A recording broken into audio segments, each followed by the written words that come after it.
Қайырлы күн баршаңызға. Сіздермен бірге Айпана. Бүгін сіздермен өзімнің YouTube каналымда өте дәмді және де бір жасағаннан шығатын, ешқандай миксерді қажет етпейтін пирог дайындайтын боламыз. Соңына дейін менімен бірге болыңыздар. Ең алдымен ыдысымызға осындай бір құта сгущенное молоконы қосып алатын боламыз. Және де 3 жұмыртқамызды жарып, үстінен салып, қол венчикпен жақсылап араластырып алатын боламыз. Жалпы жақсылап араласқанына көз жүгіртіңіздер. Және де массамыздың үстінен ертілген 82% майымызды қосып, тағы да жақсылап араластырып алатын боламыз. Одан кейін електен алдын ала өткізілген ұнымызды және де қопсытқышымызды қосып, тағы да жақсылап массамыз бір тектес болғанға дейін араластырып аламыз. Осылай ұнымыз, массамыз, яғни бір тектес болып қалғанына көз жүгіртіңіздер, өйткені ұнымыз түйіршік болып қалуы мүмкін. Дәл видеодағыдай бір тектес массаға түскеннен кейін формаға салатын боламыз массамызды.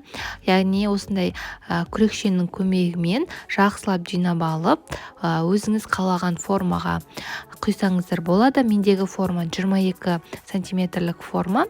Осындай формаға жақсылап құйып алғаннан кейін массамызды бір тектес болғанға дейін дәл видеодағыдай қолдарыңыздың көмегімен сілкіп-сілкіп форманың ішіне орналасқанға дейін дәл видеодағыдай жасасаңыздар болады.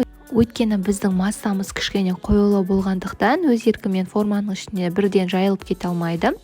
Одан кейін осылай үстіне мен әсемдік үшін грек жаңғағын септім және әрі дәмінің әдемі болып кіруі үшін. Дәл осылай қызып тұрған пеште 200 градуста 35-40 минут пісіріп алатын боламыз. Мінекей біздің пирогымыз пісіп шықты. Піскенін біз осындай зубочистканың көмегімен білсек болады.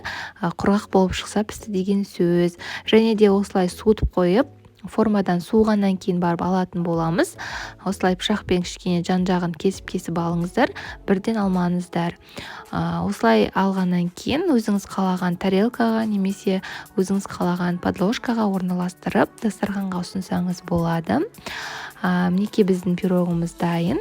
Өте үлпілдек болып піседі, әрі арасы сочный болады. Міндетті түрде жасап көріңіздер. Бір жасағаннан шығатын пирогтардың қатарындағы тәттілердің бірі. Осымен біздің пирогымыз дайын. Ас болсын. Сіздермен бірге болған Айпана. Назарларыңызға рахмет. Менің каналыма тіркеліп, қоңыраушаны баса кетіңіз.